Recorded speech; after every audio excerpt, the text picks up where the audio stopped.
O Brasil, o país do futebol.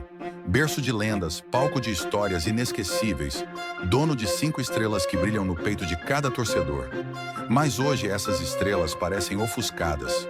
2024 será lembrado como o ano em que a confiança na seleção chegou ao fundo do poço. Convocações sem critério, uma gestão mergulhada em escândalos e um dinheiro que desaparece enquanto os resultados desmoronam. O que aconteceu com a nossa seleção? Vamos desvendar essa tragédia. Por décadas, o Brasil dominou o futebol mundial. Pelé, Zico, Romário, Ronaldo, Marta. Nomes que ecoaram pelos 4 cantos do planeta. Fomos campeões 5 vezes e criamos um estilo de jogo que encantava. Mas os tempos de ouro ficaram para trás. As recentes derrotas e os escândalos nos bastidores revelam que algo está profundamente errado.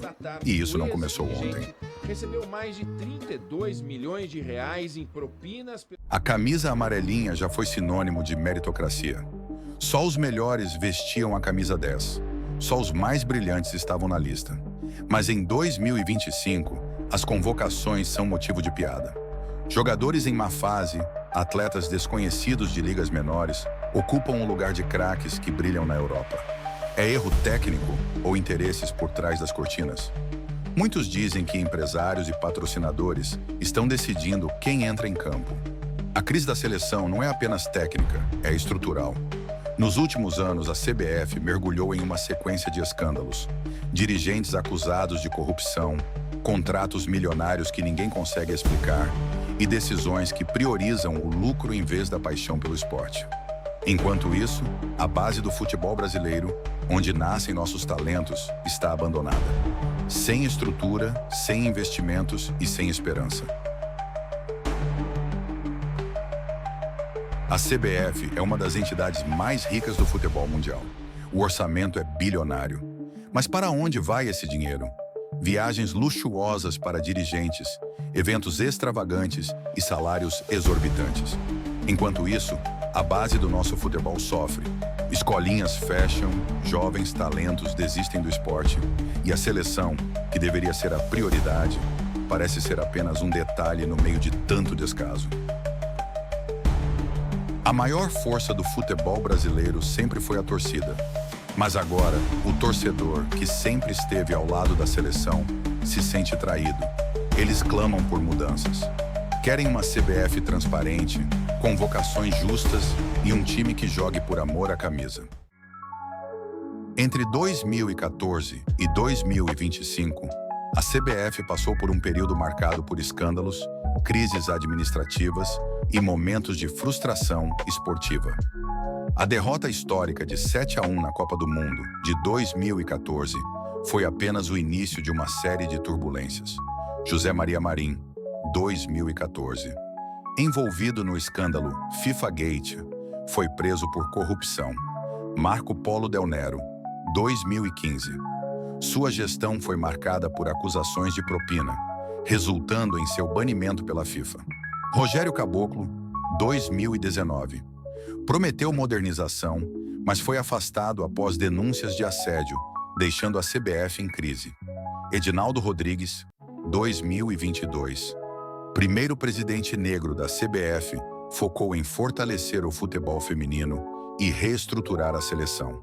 Contudo, resultados esportivos inconsistentes e críticas à gestão ainda preocupam os torcedores. A CBF enfrentou o desafio de resgatar a contrapartida, equilibrando renovação esportiva e ética administrativa em meio à pressão da torcida brasileira. Apesar das promessas de mudança e modernização ao longo dos anos, a CBF ainda luta para superar a desconfiança causada por anos de má gestão e escândalos de corrupção. Enquanto o futebol feminino ganhava mais destaque e a seleção tenta se renovar, a entidade enfrenta críticas pela falta de planejamento e pela influência política em decisões esportivas. O desafio agora é recuperar a essência do futebol brasileiro, tanto nos gramados quanto nos bastidores. No atual cenário da seleção brasileira, Neymar Júnior continua sendo a principal referência, tanto dentro quanto fora de campo. Desde que surgiu no Santos como um prodígio, Neymar carregou o peso de ser a próxima grande estrela a continuar o legado de Pelé, Zico e Ronaldo. Ele se destacou em Copas do Mundo, competições continentais e ligas europeias, sendo decisivo por onde passou. Neymar é o maior artilheiro da história da seleção, superando Pelé, e ainda carrega a habilidade de decidir jogos com um toque de genialidade. Porém, a trajetória de Neymar também tem sido marcada por polêmicas, lesões em momentos cruciais e críticas sobre seu comportamento. Em 2025, ele está em uma fase da carreira que mistura experiência com o desejo de reconquistar a confiança da torcida. Ele é visto como um dos poucos capazes de resgatar a seleção do marasmo atual, liderando uma geração que luta para encontrar estabilidade e resultados. A grande pergunta que paira sobre Neymar é: será que ele ainda consegue carregar a seleção sozinho? Ou o peso é grande demais para apenas um jogador? Seja qual for a resposta, ele ainda é a principal esperança de milhões de brasileiros. O Brasil do futebol arte, da alegria nos pés, ainda vive no coração de cada torcedor. Mas a seleção precisa mudar. É hora de transparência, de priorizar o esporte e de resgatar o orgulho de vestir a camisa mais pesada do mundo. O futuro do futebol brasileiro depende de escolhas que começam agora. E você? O que acha que precisa mudar na CBF e na seleção?